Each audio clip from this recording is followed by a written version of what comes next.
All right, here we are with Football Outsiders Live. It's our daily live stream. Hi, Aaron Schatz here from Football Outsiders. Welcome to Schatz and Tanier, the Thursday edition, where we preview Week 6 in the NFL. Mike Tanier joins me as always. Our special guest today is Tom Gower, Football Outsiders writer and expert on everything Tennessee Titans. We'll be getting to them at the end of the show because they're playing Monday night. Thank you all for joining us. As you know, Football Outsiders live streams are 1 o'clock Eastern on weekdays, and you can see it via Twitter and Twitch and Facebook and YouTube, and later on as a podcast. And we hope you're joining us in one of those ways. And you are subscribing on your favorite service so you know when we're streaming live. And coming soon, we don't have it quite yet, but coming soon, a little thingy on the Football Outsiders website that's going to show the streams live when we do them. That's going to be pretty cool. A thingy? I think I believe it's called a widget. Yes. Yes. But it can also be referred to as a doohickey. What do you call it? Are we still on LinkedIn Live? As far as I know, we are in fact still on LinkedIn Live. I never used LinkedIn, so I have no idea, but I believe we are still on LinkedIn Live as well. That's a thing? Okay. Welcome, LinkedIn. That's apparently a thing. Yes. For people who want to get jobs talking about football with us on our live stream, you can check out LinkedIn Live, I guess. But, the best thing is like YouTube or Twitch, because you can converse with us and we can take your questions. And even though Wednesday is Ask Me Anything Day, we're happy to take your questions any day that we're on the air, actually. Oh, we're no longer on LinkedIn Live, I'm being told. Oh, no. What did we do to offend LinkedIn? All right. How's the season treating you, Tom? Okay. It's been an interesting season so far with Tennessee has really I mentioned in Audibles that Sunday's game against Jacksonville was really a throwback to the 2020 Titans with a really good offense and a defense that's almost as bad.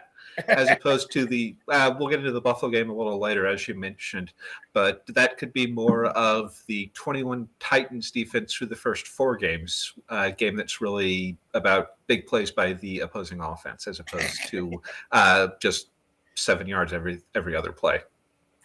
Yeah, we're going to start with Mike's team instead of your team. We're getting to all of our teams today on our list of games we want to cover, but we're going to start with Thursday night. So let's start with Thursday night's game, which is Tampa Bay at Philadelphia. This will not surprise you, but the Tampa Bay playoff odds don't change much, even if they lose.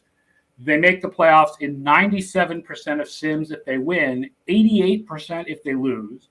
Philadelphia makes it 32% if they win, 13% if they lose. And this is the game where nobody wants to run the ball because Tampa Bay, you know that Philadelphia has not been running the ball recently, but you may not know that Tampa Bay has not been running the ball recently. Tampa Bay and Philadelphia are 30th and 31st in runs if you exclude scrambles. One of those teams has Tom Brady. So, yes. You just getting a little imbalanced, not a bad idea. The other team has a quarterback in his second year. I mean, let me throw this back to you because Paul Domovich, longtime legend in Philadelphia, brought this up. I've mentioned it a couple other places. The Eagles aren't running because they're using screen passes constantly, incessantly. And they had success with the screens earlier in the season. I think they had some success against the Falcons, which shouldn't count, and against the 49ers. But they were the Panthers were just sitting on their screens. Establishing the run, we know that's a bad idea. What about establishing the screen?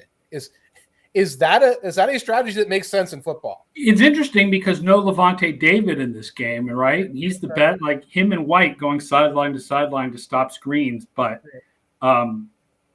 you don't want to run against Tampa Bay. Nobody's wanted to run against Tampa Bay this year. They've faced the fewest runs of any team because Vita Vea is just sitting there in the middle of their defense waiting to stomp you.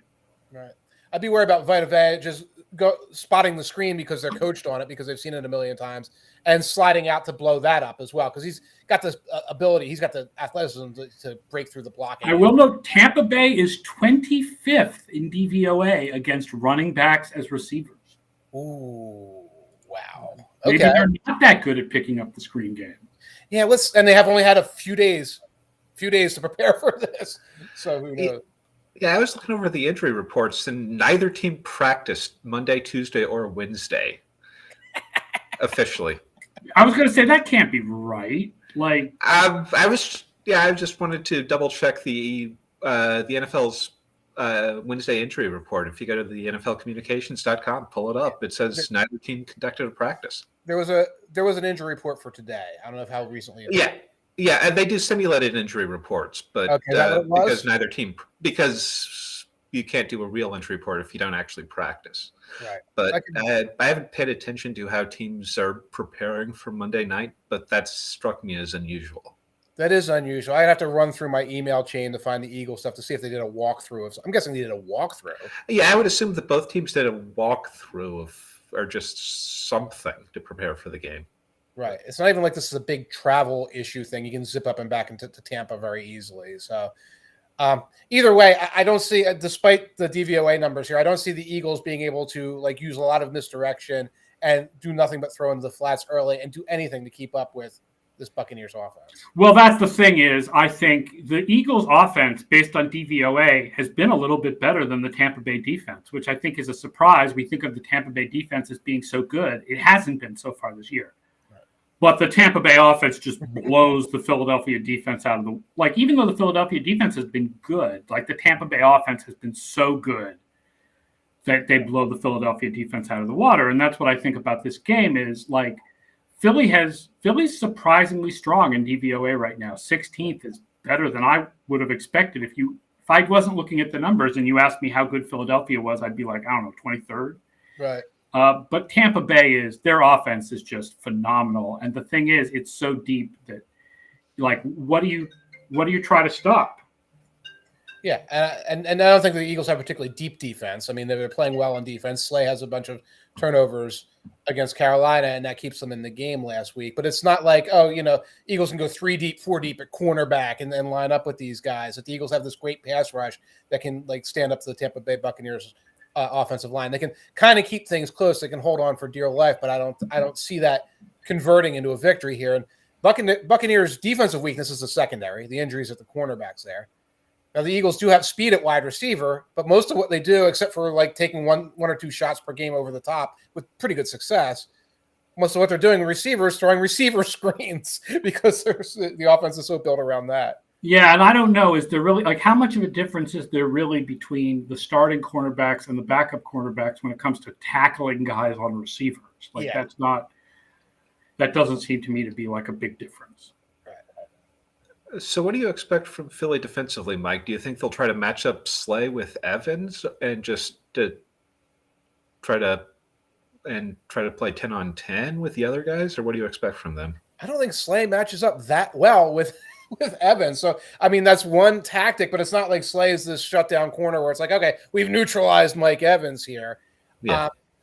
I am not sure. I think it's going to be a lot of 2 deep, a lot of quarters and things like that mixed in, not a lot of blitzing, et cetera, and trying not to get the linebackers exposed and, try not to get Singleton exposed and have things like that. I don't see a tactic here that says, oh, well, this is it. This is the Brady neutralizing tactic. I've seen that like last year, the Bears had that, like, oh yeah, we can match up in this certain way and bring rush from this edge and neutralize Brady in that Thursday night loss last year. Eagles don't have that. My favorite next gen stat of the week from the booklet that they send out to us, 4 different Eagles pass rushers last week generated 6 or more pressures. Only the second team to do so over the last 4 seasons. But Tampa Bay has the lowest pressure rate allowed in the league, according to Pro Football Reference. So it's hard to get through that offensive line and get to Brady with 4, given A, how good the offensive line is, and B, how good Brady is at getting rid of the ball when you get through to him. Yeah, and it's Hargrave up the middle. He's having an all-pro season. He's phenomenal. Fletcher Cox remains a strong player. Yeah, Sweat on the outside, pretty good. Barnett on the outside, pretty good. This isn't like this dominating thing. They had a really big game against the Panthers' offensive line, which isn't strong. Sam Darnold falling back to earth. It's not this thing where you're going to win so many matchups that you're going to pressure Brady. I guess now that you mentioned it, I could see the pressure up the middle causing some problems for Brady, but that's like the first problem we've mentioned in this. So like, oh, that might be one Eagles advantage. And now they have good blockers up the middle. I mean, Ryan Jensen and Ali Marpet and I mean, it's not like Tampa Bay has a weakness up the middle. So, No, not at all. Not at all. I think we feel pretty strongly about Tampa in this game. The line is right now 7. That's what I have it as. Do you have it as 6.5? I've seen it at 6.5, and I've seen 7. Still see it at 6.5 right here, up to the second here. I didn't take the whole game because I don't bet against the Eagles. I took the Buccaneers -4 for the first half to win the first half. Because if you look at the Eagles, especially, I have the numbers. The Buccaneers have their DVOA is really strong in the first quarter right now. Very strong in the first quarter, very strong in the first half. And the Eagles really very slow in the first quarter getting their offense off the ground because that's when they are throwing all these screens and swing passes and not getting the ball downfield. So I think the Buccaneers are going to win overall, but the first half spread gives me something. I can hit that. I don't have to worry about a meaningless touchdown late. I could go to bed if I choose to. So that was my play. I think if I was forced to bet on this game, I would go with the Tampa Bay -7, definitely. And I would especially go with Tampa Bay -6.5 if you can still get that anywhere. Tom, what's your pick here? I'm also thinking Tampa Bay -7, but I do really like Mike's idea of the first half line with how slow Tampa Bay has started and the incessant screen passes and lack of ambition overall. Yeah, I usually do first quarter. But then I watched in the past, the Buccaneers have wanted to hand off 5 times in the first quarter. They get a little established to running in the past, not this year. So that scared me away from first quarter, so I went first half. The Mike, of course, being the one of us who I believe can actually gamble legally. Can and do. Let's move on to our second game we wanted to cover this week, and that is the best of the 1 p.m. games, definitely, which is the Los Angeles Chargers at the Baltimore Ravens. Yes. Baltimore, 92% of the time they make the playoffs with a win, 76% with a loss. The Chargers, 86% with a win and 65% with a loss. The first thing I want to point out here is I've been talking about, why do we have the Chargers so low? Why do we have the Chargers so low? Every advanced metric on the web seems to have the Chargers low. Right. And I realized the reason why they're just not that efficient. If you look at just yards per play, right? It's the most simplest efficiency stat. That's not an advanced metric, right? Mm-hmm. They are 11th on offense and 10th on defense. So it makes sense that a team that's 11th on offense and 10th on defense and average in turnovers and bad on special teams would be 11th in DVOA. It seems right. Did you see the sneak preview of walkthrough? No, I didn't send it yet. Okay. If you looked at them just offensively game by game, the Chargers, it has gone up every game. Yes. So my theory is they have been getting better every game. That when they beat Washington, but they didn't look very good. Originally, we were all like, oh my God, the Washington defense. And they held their own. Isn't that great? No, the Washington defense stinks. Chargers didn't play well in the first game. They got a win over a weak team. Week 2, we all remember that was the red zone problem. So it's like, well, this was a team with red zone problems, so it wasn't that good. Then they beat the Chiefs, it was 4 turnovers that really helped them with that. So if you look at the DVOA week by week, it's gone from negative whatever, 10%, up to 55% against the Browns. They are an improving team, and they're improving in our ratings. But I think in our brains, when we're saying, why are they so low, we had in preseason Justin Herbert MVP candidate, et cetera, et cetera. And then we saw early season games that gave us a false read, and we spackled over it. And now we're asking questions like, well, this team scored 47 points. Why are they so low? They weren't that good to start the season. They were not. And they're getting better now. And also their competition hasn't been as good. We thought Washington, one of the best defenses in the league. It turns out not. Right. We thought Chiefs, best team in the league. It turns out probably not. Right. So, their competition, other than Dallas, their competition has not been as good as we think it is, and their wins have been close. All their games except the Raiders game have been close. Their loss was close also, and 3 of their wins have been close. Yeah. Yeah, but I was shocked to see that because I went looking for it. Why are they still 11th? Why are they below the 49ers, for example? And I was looking it up, and it's sitting right there that the Washington game wasn't a phenomenal game. It's not a game that, if you look at it analytically, statistically, you're going to say, oh, well, this is obviously a Super Bowl candidate team. But we kind of interpreted it that way because we assumed that we were facing, this Legion of Boom caliber defense. Right. I think the one surprise DVOA is that the Chiefs game doesn't come out above 0. But that was a close game too. It does. The offense does. The offense does, right. Yeah. The offense plus defense doesn't, but the offense does. Right. And they have 4 misses on extra points, and that's one of the reasons they're low on Special teams. Yeah. They have nothing out of the return game, which is a tiny thing in the grand scheme of things, except you're missing extra points, almost lose to the Browns because of a missed extra point. That's not nothing. It's a huge gap in this game, by the way, is the special teams, where Baltimore special teams are second in the league and we're projected to be the best in the league, and the Chargers special teams are 29th and we're projected to be the worst in the league. So that's a big gap in this game. And running defense versus running offense is a bit of a gap too. Yeah, that's what really intrigues me about this game. With Baltimore's streak obviously came to an end against the Colts as they really went to a more pass-heavy game plan. I didn't actually, when I checked the injury report, I didn't actually notice anything on Ben Cleveland and whether he'll be back. I think he's on IR now. Okay, did they IR him? I thought they might after that injury, but I wasn't sure. Yeah. But if you look at the Chargers defense, they're 31st in success rate. Only Kansas City is worse, and so I wonder if this is against the run. You mean? No, this is on all defensive plays. Oh, on all defensive plays. On all defensive plays, they're horrendous against the run.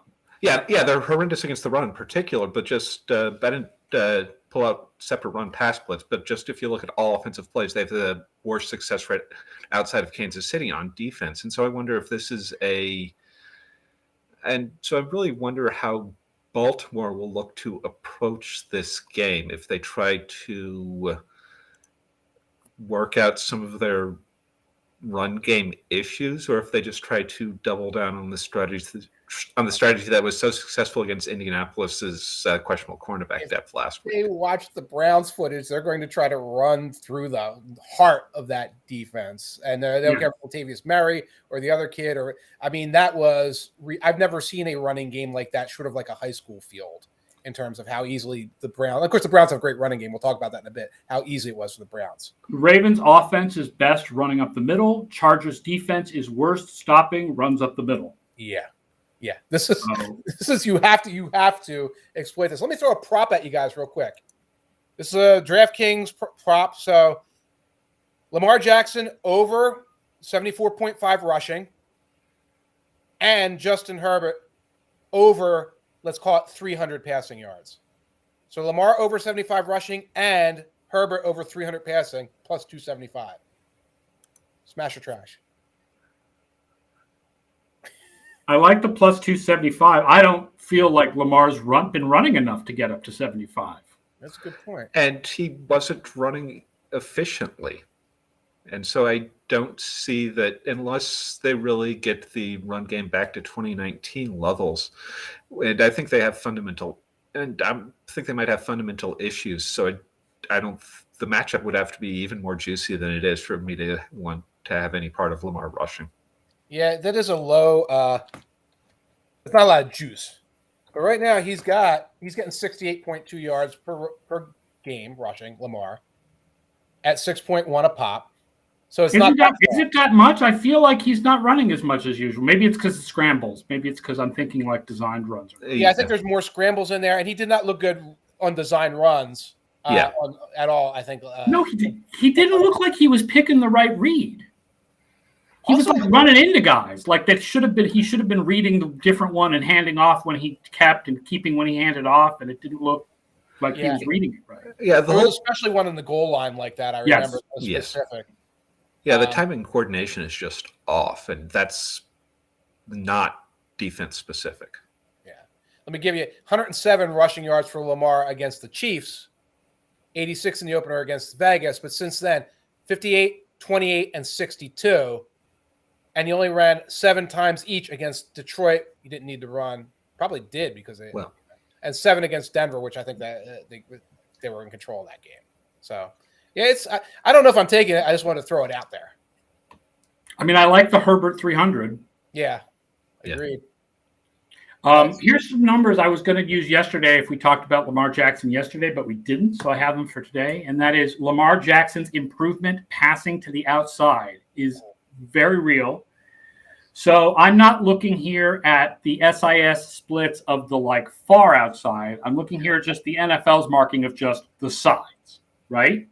Last year on deep passes, so 16 or more air yards to the sides, he was 63% DVOA, 23rd in DYAR. Okay. Like you always have a positive DVOA on passes deep because when they hit, they're deep, they're good. Right? So he was 23rd in DYAR on deep passes to the side last year. Okay. This year, 103% DVOA, 6th in DYAR. He's throwing more deep passes to the outside, and he's having more success. And then I looked at it just at 6 air yards or more. So this is just basically anything that's not too short to the outside. And again, he went from 25th in DYAR last year to 6th this year. Wow. So, like, there's no question. Lamar Jackson has absolutely improved throwing to the outside. Like, that has been a real improvement this year.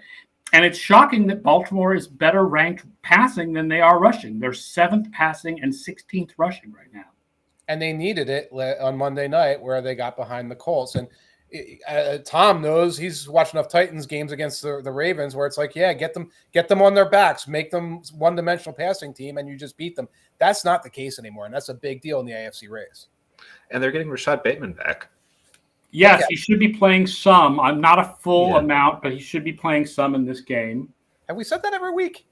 Is that a Curtis Samuel thing where every week, they should be getting it? No, because Curtis Samuel came back and then got re-injured. Right. Yeah. Another thing I want to point out, by the way, the Chargers are 29th against tight ends. So this could be another big Mark Andrews game. Oh, wow. Really right in the middle of that defense, it's not strong. It's like a very soft center on that defense. Yeah, I mean, it's funny because you don't think it should be because, first of all, Derwin James. Right.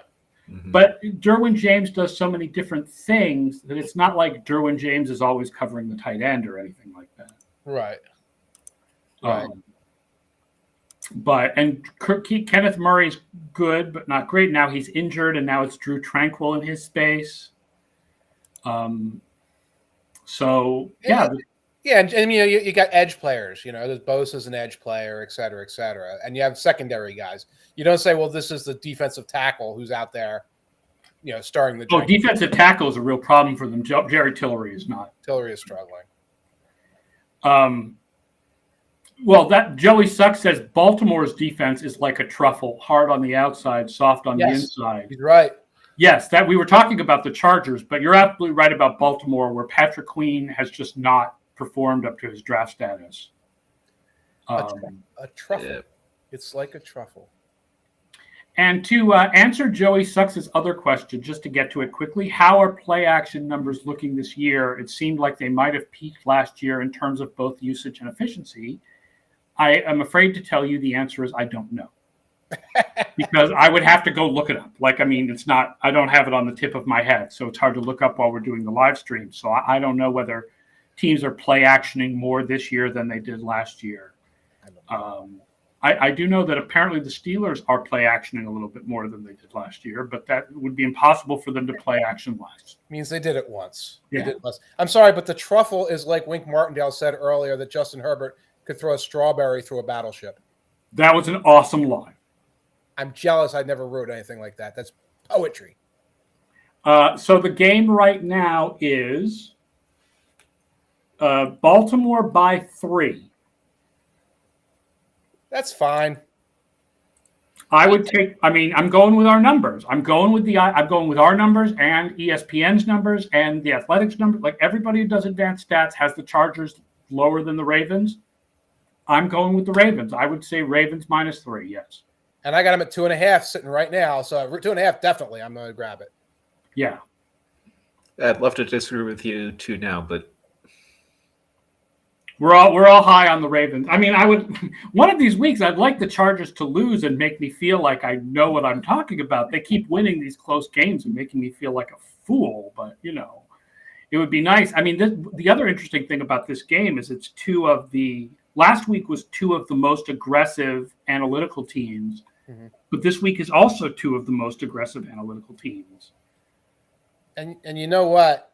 That 47-42 game, full of fourth down conversions. Yes. Full of fourth down conversions. There was a miss or two in there as well, but there was a 4th and 8 conversion by the Chargers. I think they were behind in the fourth quarter at that point, so they were kind of out of ideas. A lot of 4th and 2, 4th and 5. So, two analytically aggressive teams going for fourth down, 47-42 final. I think that's a little bit of a proof of concept there. I mean, I think the Chargers, I don't think there's a doubt. The Chargers are playing better than their rating would suggest, in part because they've been aggressive on fourth downs and they're taking the win probability that other teams kick away. Right. But they're also more success. They're also better than advanced stats would suggest because they're an completely and totally unsustainable, I think, 7 of 8 on fourth downs. Right. Yeah. That's not going to continue. They're not going to keep hitting every fourth down. Next game we want to cover, let's move on to the 4 p.m. games. Arizona at Cleveland. Arizona, 95% of the time they make the playoffs with a win, 86% with a loss. Cleveland, 73% with a win, 52% with a loss. Two teams coming off of – one team coming off a wild finish in Cleveland. Yeah, I mean, the Arizona won, but that game was certainly not as wild as the Chargers-Browns game was. No, that was more of a just, we got a rookie quarterback, Trey Lance, and let's just gut check the win here. And when walkthrough drops tomorrow, the Browns fans are in the Baker Mayfield, $40 million contract. What do we do? How is he really performing mode? So I'm going to be talking about that a little bit. But, in terms of the idea that we know that the Browns are good enough to beat the Vikings and Bears, and they haven't quite been good enough to beat the Ravens and the Chargers. I mean, the Chiefs and the Chargers, et cetera. This is kind of a big game for them to demonstrate that they are the team they say they are, not just wild card also-rans. And I'd extend that to Baker a little bit to say these are the kind of games that you want to see Baker come out and have this huge game on. If you're going to say, well, yeah, this is a guy worth $40 million contract over the next 6 years, and we're not going to have any regrets about that down the line. I mentioned this on Twitter, but it surprised me because a lot of the talk about how Arizona's defense has been much, much better than projected has been about Chandler Jones and J.J. Watt. But Arizona is actually just 24th in pressure rate, according to PFR, and 22nd in pressure rate, according to ESPN Stats and Info, which really surprised me. It's much lower than their sack rate. Their adjusted sack rate is 9th. And the Browns do not allow a lot of pressure on offense. They are 4th lowest in offensive pressure rate. So I don't know if this is the game where Chandler Jones and J.J. Watt wreak havoc. I don't think it is, but is it the game where Baker Mayfield throws the ball more than 10 yards down the field and completes a pass? That's kind of where we were last week. I think it was the same conversation we had last week. And, that Browns offense, the running game is phenomenal. It really is. And their passing game is all screens and rollouts. And every once in a while you take the shot. And last week they got the shots and they got big plays out of it because you hit a guy downfield and it would be a missed tackle and it'd be 40. Well, yeah, the one that gets me is the Njoku in the middle of the field where Nasir Adderley just kind of shoved him a little bit and then he just ran the rest of the way. Right. I'm also wondering with the Cardinals pass rush, because I didn't see a lot of pass rush against the 49ers. Got the impression that they were protecting Trey Lance a lot on the other side. How much of that is they've been in prevent a lot. They've been able to sit back against the Titans. They crushed them early in the game. Then they could sit back a little bit. Against the Rams, it made more sense late in that game to drop back into coverage and to try to attack Stafford. And it might be something they can turn on and off if they need it. Yeah, after you mentioned the Chargers and their fourth down success, I think the counterpart to that is the 49ers against the Rams last week. I mean, Kyle Shanahan was about as aggressive as Staley was. And, they were – what did they finish that game? 1 of 5 on fourth downs? Yeah. Yeah. They were running the Lance draw when it looked pretty obvious they were running the Lance draw. I don't think that they had a full confidence in their play. Oh, they ran the Kyle Juszczyk play? Oh, yeah. Yeah, where Juszczyk goes in motion and then he takes the snap. And they ran that successfully a couple weeks ago, but he comes running across the formation. You can just see. I feel like that's overthinking things compared to just having a quarterback do a quarterback sneak. Yeah, when it's Trey Lance and he's super talented. Right. Cleveland's defense, by the way, 5th against the run, but only 19th against the pass, including 29th against deep passes. and 32nd against passes on the right side of the field. That shocked me because that's normally where Denzel Ward is, and he's their best cornerback, but he hasn't been so far this year. Actually, I looked up Sports Info Solutions numbers. They have him as the most targeted cornerback on Cleveland so far this year, and he's giving up more yards per play than either Newsome or Greedy Williams. Wow. And he'll probably be on Hopkins a lot. Hopkins normally lines up to the offensive left. So that would be interesting. Do you move Ward to cover Hopkins, or do you leave Ward on that side, even though he's supposed to be your best corner, and keep him, even though that means he's covering AJ Green rather than Hopkins? I don't know. I feel like they also had some big plays on over routes to the right side that I saw on film, where it's not necessarily Denzel; it's guys getting across the formation on the other. Ward and Newsome, by the way, Useful Baker says Ward and Newsome were hurt last week. Right. Ward did play last week. Newsome was hurt last week. Yes, you will need them both this week. No question about it. That is the truth. So Cleveland and Arizona, the line is currently Cleveland by 3. It's moved. Last time I had it was Cleveland by 2.5. Now it is Cleveland by 3. Yep. Where are you going with this, Tom? You mentioned the weakness against deep passes. I'm actually really concerned for Arizona with Rodney Hudson. Cliff Kingsbury has already declared him out for this week, and he's been a significant part of how well their offensive line has played. Obviously Kyler can still scramble around, but with Garrett and Cleveland, seems like Cleveland's talent up front has been better than I expected them to be this year. Then I think Arizona might struggle a bit more than you might think, and I think they'll need some time to also adapt to Max Williams, who let them really kind of diversify their offense more than it had been last year. And so I think I'm actually leaning Cleveland in this game, even though it's Baker and those deep passes, and it's just frustrating for me to watch. Todd Singer points out, Cleveland 17th against wide receiver 1, 22nd against wide receiver 2. Assume that's AJ Green. You can't really assume who wide receiver 2 is in the Cardinals. Yeah, I mean, we have it as Kirk, I believe, but I have it marked to check because I don't know whether I would call Green wide receiver 2 or Kirk wide receiver 2. You look at the targets, and they're all over the place. And Max Williams will hurt a little bit, but they're using Rondell Moore so much in the screen game. They're using Kirk a lot. They're using AJ Green. He's the boundary role. So if you're talking about the guy standing there in that position, it probably is Green. But that's one of the problems with this. You're right, though. The Hudson injury is going to be potentially a problem, especially moving forward with the Cardinals. I am going Cardinals. That 3 points doesn't interest me. I'm going Cardinals money line plus 150.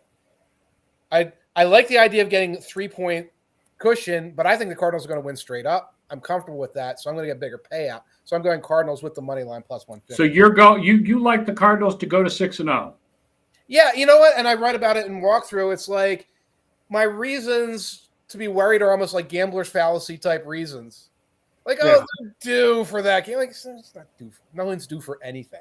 It's like they are who they are. Now, again, there's reasons, like you said, to think that injuries might be slowing them down and all. I don't see enough there to be uncomfortable with taking the Cardinals. I like the 3-point cushion. I would go Arizona plus 3 on this one. I think that with the line, if the line lower, I'm kind of feeling I might be a little bit more inclined to go towards Cleveland, but I like the idea of Arizona. I was about to say on the road getting 3, but I don't know if that matters anymore, right? This is the 3rd straight year where home field advantage has just been completely disappeared. Like, doesn't even matter that Arizona's on the road. It's still stuck in my brain. I'm still going to think that way. I mean, it's just 2.5 years, I guess, because we're only partway through the year, but that it hasn't mattered. Let's do another 4 p.m. game. Las Vegas at Denver. This is actually a really important game for the playoffs. Okay. Because because of the fact that the AFC West, these teams have winning records in the AFC West, and the Chiefs are only 2-3, and you look at the wild card race. Anyway, Vegas makes the playoffs in 52% of our sims if they win, 25% if they lose. Denver 60% when they win, 31% when they lose. And we'll start off with, I have absolutely no idea what the psychological or game planning ramifications of John Gruden resigning are. Right. No idea. Right. And Rivers invoked the one I was thinking of yesterday on yesterday's Twitch class, which was Bullygate. Yes. Now, Bullygate, Dan Campbell comes in after Joe Philbin and the other guys were fired, and they win 38-10 against the Titans. Sorry, this keeps coming up. But first of all, there was a bye week there. But it's all very, very different. Also, there are actual players involved with that.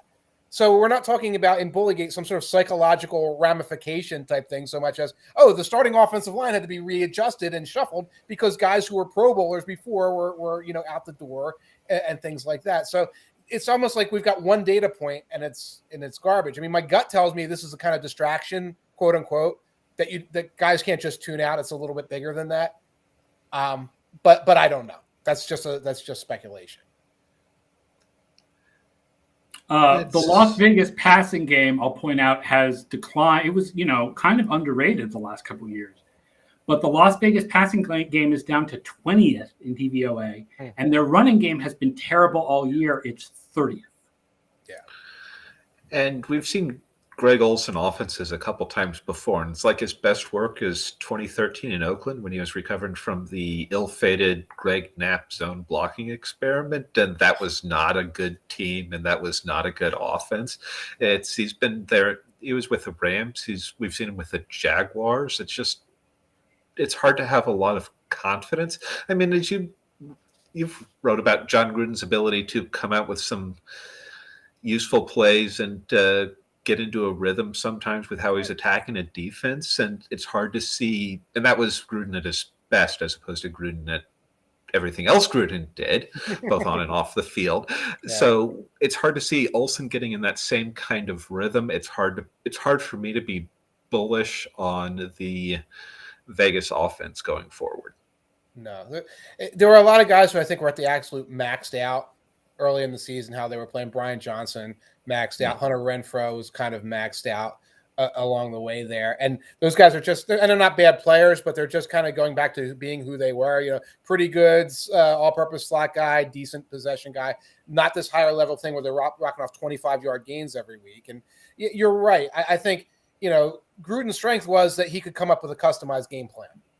And I think we saw evidence of that really in the last couple of years where they would come out and, the first half, it's like, wow, like 17 different guys got involved and Alex Ingold is running seam routes and all these things are happening and it's working.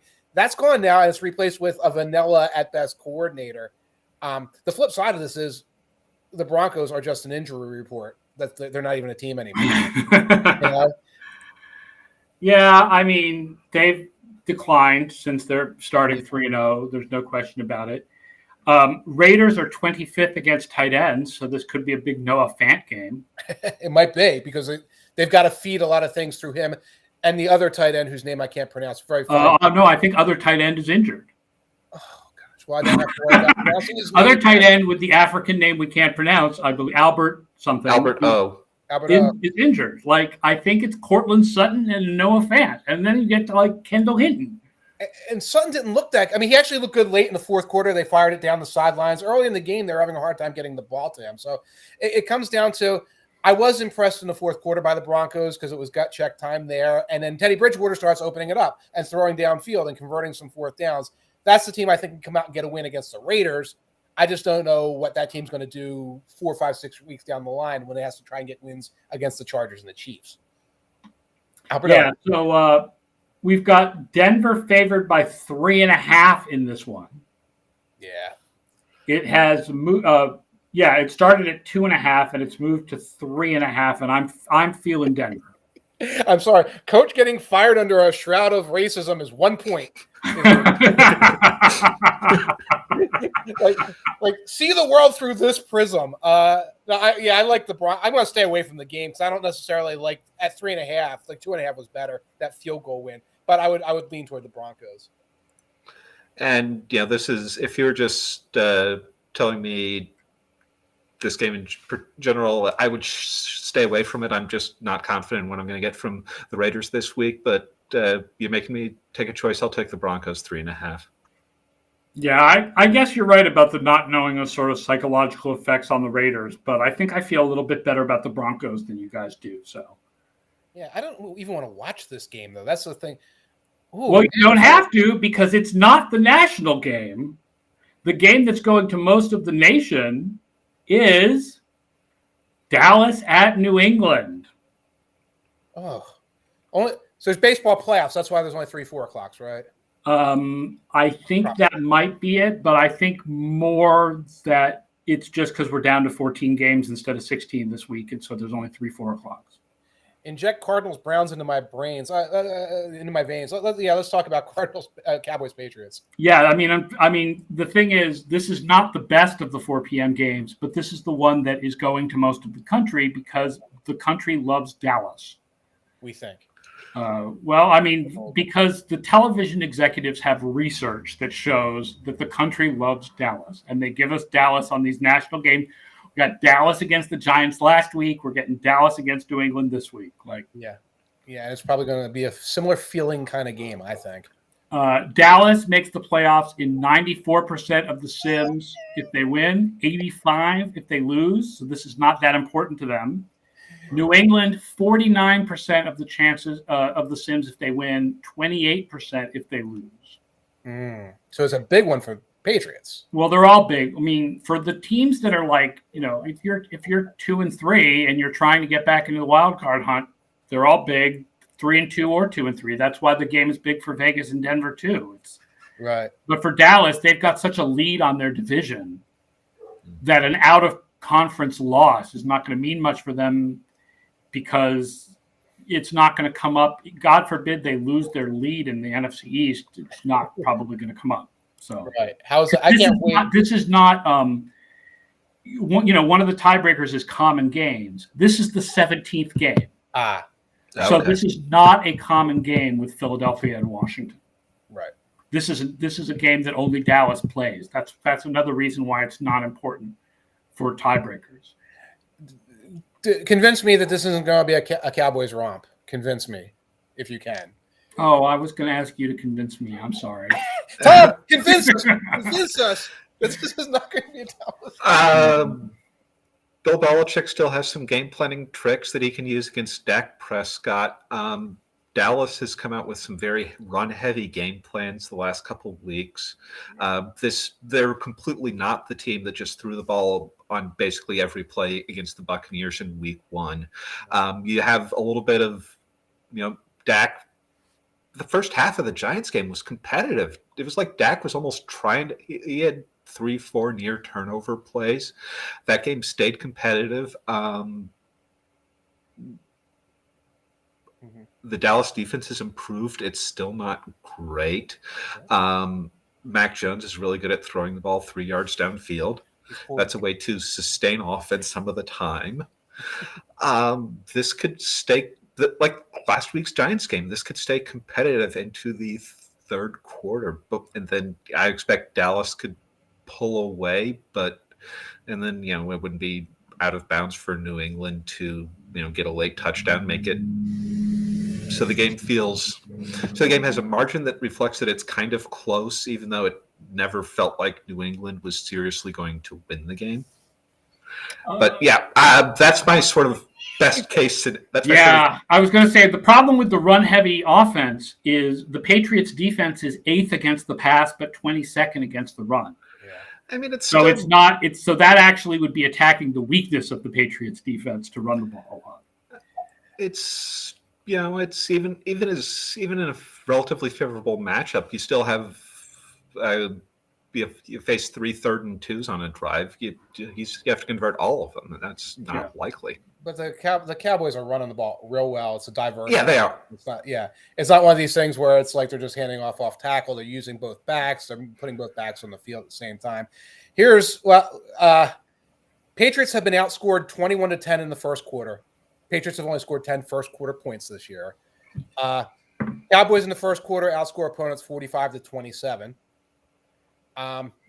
Since you asked, the first quarter spread is Cowboys -1. And yes, I've already played for the Cowboys to win the first quarter here. And then once that happens, this is going to be a tilted game. And it's going to be a tilted game towards the Patriots trying to play catch up. And one thing about the Giants is they can play catch up with the 160-yard pass per game Daniel Jones throws and the one option that he runs that surprises everybody. And I don't know what the catch-up game for the Patriots looks like. I guess we saw it against the Texans, but that was the Texans. And they just kept passes to Hunter Henry, apparently. Yeah, and Henry looked great, obviously. And end arounds by Kendrick Bourne. And stupid fake punts by the other team. Todd Singer points out Dallas is poor against tight ends, so maybe this could be a big Hunter Henry game. And they've moved a lot more towards Henry as the receiving tight end and Jonnu Smith as the blocker, rather than the other way around after Jonnu Smith's hands were so bad against the Saints in Week 3. Right. New England is bad against passes to running backs, so maybe more Tony Pollard. I mean, both Pollard and they can both cash. I mean, they're both decent receivers. Yeah. Jares asked Hunter Henry or Ertz for my tight end. Gotta be Henry, right? Goddard is out. I don't know what our projections would say. Let me look that up. Hold on a second. Well, Todd just says Dallas is poor against tight ends, so that's probably a factor there. Yes. And one thing, as Aaron looks that up, I'll point out the Eagles aren't throwing their tight ends a lot. Now, Goddard, I think, was getting about as much as Ertz, but this is a very screen-heavy, sideline-heavy, wide receiver Henry offense where the ball does get to the tight ends, but not as much as it did in the past. I will say that Scott has not updated the projections yet to remove Goddard, but he had Hunter Henry above both Goddard and Ertz. Okay. So if you think Ertz is going to do what Goddard and Ertz would have done together, then you do Ertz. If you think Ertz is going to do what Goddard would have done, you would go Hunter Henry. No, just go against the Cowboys defense. Don't go against the Buccaneers defense. Joey Suck says, Aaron, how are you as a fan feeling about New England this year and the next 2 to 3 years? I think I wrote about it in Audibles. I was optimistic going into the season that they were going to be a wild card contender, and to me that would have been a successful season. I was still optimistic despite the Saints game. I'm no longer optimistic. The Texans game, despite the fact that they came back to win it, really made me feel like this is a below average team.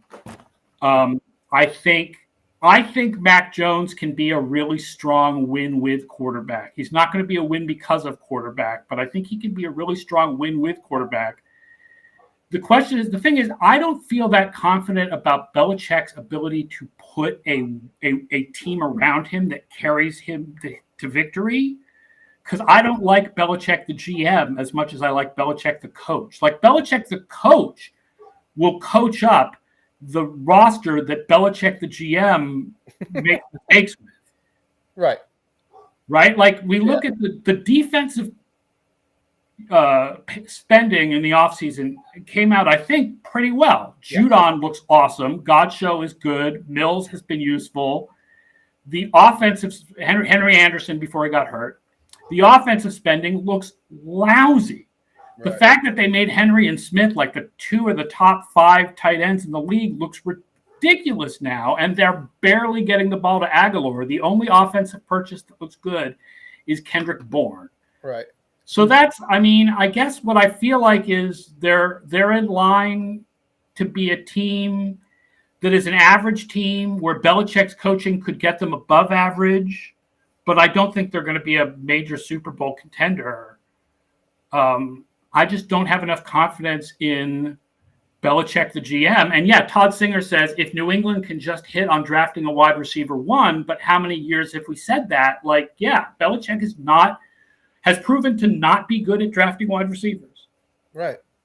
That's all true. It doesn't seem like there's an integrated rebuilding plan in place. And I'm not talking about tanking or things like that. I think spending the money was a lot of the rebuilding plan. That was like quick, fixy kind of. Yeah, but they were spending it on guys who were 26, not guys who were 30. But they weren't spending on guys who were 26 who were budding superstars, except Judon, I guess. 26-year-old role players. Right, that's the thing is why did they give all the money to Cook why did they give all the money to Henry and Johnny Smith? Right. It's weird. Right. Yeah. Dallas is favored by 3.5. My God, Joey Suck says the last good receiver they drafted was like Edelman. I mean, if you give them credit for undrafted free agents, the last good receiver is Jacoby Myers. Yeah. But they have not drafted good receivers. Like for Belichick's whole career, they have not been good at drafting receivers at all. And they as much developed Edelman as drafted him, really. The only thing that would keep me from putting money on the Cowboys -3.5 is my desire to not bet against my team. The only thing keeping me from putting on money on the Cowboys -3.5 is that I'm a lifelong Eagles fan. And that you already put money on the Cowboys for -1 for the first quarter. It's true. That's how I get around my aversions. Yeah, it's. I tried to make the case. I wasn't really convinced of it myself. I would also go Dallas -3.5. But as a lifelong Eagles fan, you have no problem rooting against.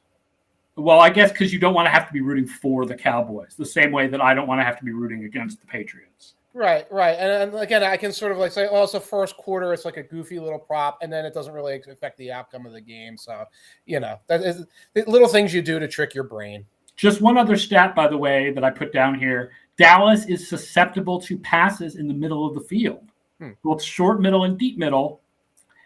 The Patriots rank 29th on passes to the middle of the field. So, yeah, you would think with the tight ends and Jacoby Myers, they would, and Mac Jones being a distributor, they would be better at passes in the middle of the field, but he's mostly distributing to the sides. He's not as good at distributing in the middle. Yeah, a lot of hash mark to the numbers up to about 8 yards downfield, and then some flat stuff. So, all right, let's do Monday night. Sunday night, I think we can just skip past, right? Like, we don't want to talk about Geno Smith and the Pittsburgh Steelers. It's not going to be great fun to watch. No, I'm fine with that. I've got a pick on that in that game, but I don't know if we need to go into all that. So it's Pittsburgh by 5. If you had to put the cash down, what would you do for Pittsburgh -5? Same game parlay madness. I am taking the Seahawks +5.5 and the over of 42.5, and I believe I got about +260 on that. Yeah, that's some Geno Smith belief right there. Little Geno He Smith played well in his little bit that he played last week. Little Geno Smith belief with a 5.5-point cushion on there. A little of the old adage, the veteran backup making the first start with the custom game plan, and the over under the mentality that there could also be points off turnovers a lot in this game. We have, again, the Steelers fans have convinced themselves Roethlisberger is fine now because he played kind of, sort of, maybe okay in one game. Right. He's not fine. Geno will probably turn the ball over along the way, but I think they can move the ball a little bit, and that's gonna keep me awake. So that's it. Same game parlay, get a big payout, maybe game the system a little bit if Smith has like one good custom game plan game in. And everyone's silent. Like, okay. Buffalo at Tennessee Monday night. A better game on paper if you don't look at advanced stats, because Tennessee is 3-2. If you look at advanced stats, there's a colossal gap between these teams. Buffalo makes the playoffs. This is fun. 99% of the time with a win, 97% of the time with a loss. Tennessee makes it 78% of the time with a win, 59% of the time with a loss. To tee you off, Tom, it's like the rest of that division is so terrible that it's not 99% for the Titans is an indictment of the Titans. Yeah. So the Titans defense is playing. I mentioned this in the early part of this one, but the Titans defense has been playing much better on a play-to-play basis this year. But in their 2 losses, what's really killed them in particular is Kyler Murray and Zach Wilson getting out of the pocket and finding receivers open downfield on what Greg Cosell calls second reaction plays. And now they're facing Josh Allen, who's extremely mobile and has a very strong arm and has shown and has had success this year finding open receivers deep downfield for chunk plays in the pass game late in the down. And, the Titans, I know the Titans-Bills game last year on the weird Tuesday night game didn't end up as the DVOA's weirdest game of the year, I don't think, but it felt like it based on the Titans' ability to shut down Josh Allen. I think that Buffalo will come into Nashville this time, and I would not be surprised if they score 40 points. Ooh. Yeah, I think this is the Bills' revenge for last year's Tuesday game. My impression is I've seen very little out of the pass rush. I've seen very little out of the run defense. I've seen very little out of the secondary. What have you seen, Tom? Second-round pick Christian Fulton barely played last year because he was injured, and when he did play, it wasn't good. But he's been actually really solid this year. I've been really impressed with him. I was not expecting that at all. Jackrabbit, he's now Jackrabbit Jenkins. He's 33, and we'll see if he's in the NFL next year. They're struggling at the slot. They ended up playing Fulton some in there after their normal slot. They started with third-round rookie Elijah Molden. He just got run out of the building by Christian Kirk, and then the Seahawks. They can't.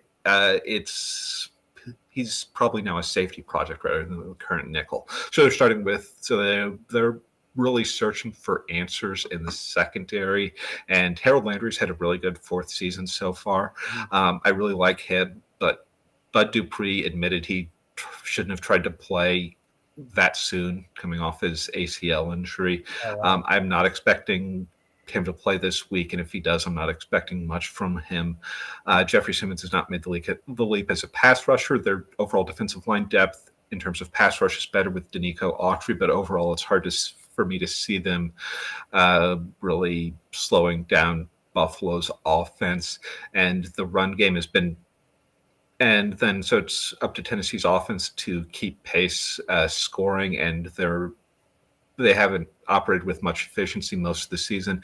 Derrick Henry, this year is about the value of a back who's on pace for 480 carries at a roughly league average level, and just how valuable you think that is. I don't think that's that valuable, and I like to see them try to pass more on early downs, but that doesn't seem to be part of their identity, even with the new offensive coordinator. 26th right now in passing DVOA. It's a huge decline from last year. How much would you blame that on the injuries to Brown and Jones? And how much on the new offensive coordinator, and how much on just random variation? Part of it is they're a very top-heavy team, so they're really dependent on Brown and Julio in particular, and both of them have had bad games and missed time. So and they're not throwing the ball very often on early downs. This last week against Jacksonville was especially extreme. It might have been the league's most run-heavy game plan in the first and second downs in the first three quarters since Jacksonville Blake Bortles. It was completely absurd how much they ran the ball. So, and then Ryan Tannehill has not been a good obvious passing down quarterback in Tennessee. It's like the big hidden secret. His third and longs have always been trouble. And he's been so good on first and second downs, and when they've been in these balanced situations, and the Titans, it's like it got the headlines against the Jets because they had to settle for field goals in the red zone, but I mentioned in audibles, they were actually like 28th in third down passing DVOA that week, and they were like 29th on the season overall. And so they're really dependent on Tannehill to be good at converting third downs to sustain offense, and that has not been a winning formula. That's not been a really strong formula so far. I mean, they beat the Colts and the Jaguars, and then they had the big comeback in Seattle when they had their one good offensive game, but it's not a strong formula right now. I feel like the Jets game especially, it was a little bit Henry on first down. Well, the Jets are stacked up for Henry on first down. They did run some play action to stay off of that a little bit. But as soon as you're in second and long, it's like the play action disappears too. And in the Jets game, they didn't have either of the top receivers. So it was like, Tannehill, go back there and see who gets open down the field. Well, that's not a plan. You knew you didn't have your wide receivers. Where are tight end screens? Where are some other things to diversify that? And there was none of that against the Jets. I think it was less a problem against the Jaguars because you were able to sustain your lead through most of the game, so you could hide some of the weaknesses.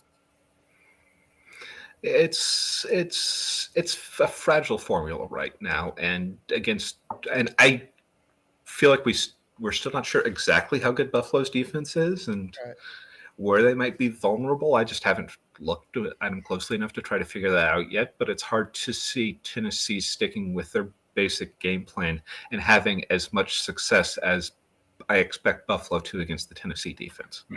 Buffalo is not going to continue to be this good on defense. Nobody has ever continued to be this good on defense for a whole season except the 91 Eagles. Yeah.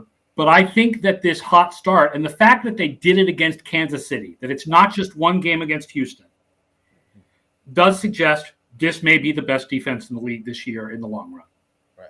And that I feel comfortable with. Because when you start looking at historic defenses, you're like, who are these guys to stack up against Reggie White and, Jerome Brown and Brian Dawson? Right, or the 85 Bears. Against Dan Hampton and Mike Singleton. Like, they're not those guys, but to be a very deep defense that's exceptionally well coached this year and to be the best one, absolutely, that makes sense. They actually do make an interesting comparison to the 2019 Patriots. I know that doesn't sound positive because the 2019 Patriots did decline over the course of the year and had the really bad game in week 17 against the Dolphins. But they have the really, really good number one corner. Yep. They've got good cornerback depth behind him. Right. They've got strong, good safeties. Yep. Milano in the middle of the defense is more of a pass. He's more of a pass coverage guy than Hightower, but they've got the strong linebacker in the middle of the defense. And their pass rush is more of a wave after wave of guys rather than a star.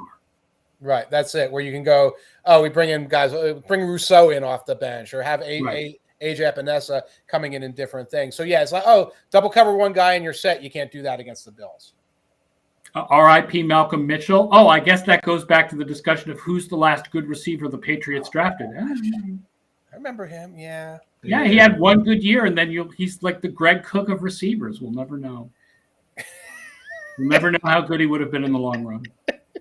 Malcolm Mitchell, the Greg Cook. We were talking about Malcolm Mitchell 30 years from now. Somewhere there is, I don't know who it is, somewhere there's a receiver who had an even better rookie year than Malcolm Mitchell, who then got injured. That's the Greg Cook of receivers. Shepard for the Cowboys. Malcolm Mitchell did not have a rookie year that compares with what? Somebody in the chat remembers who I'm talking about. His name was Shepard. He played for the Cowboys. Not Sterling Shepard. You mean not Sterling Shepard? Oh gosh, no. Russell Shepard?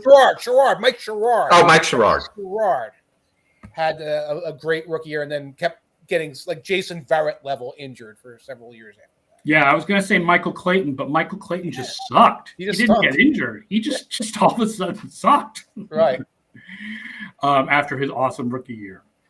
All right, that does it for the show, folks. Well, no, we should do picks. We should do picks. Buffalo minus 5.5. I think that line is way too low. I would take Buffalo. Anybody agree here?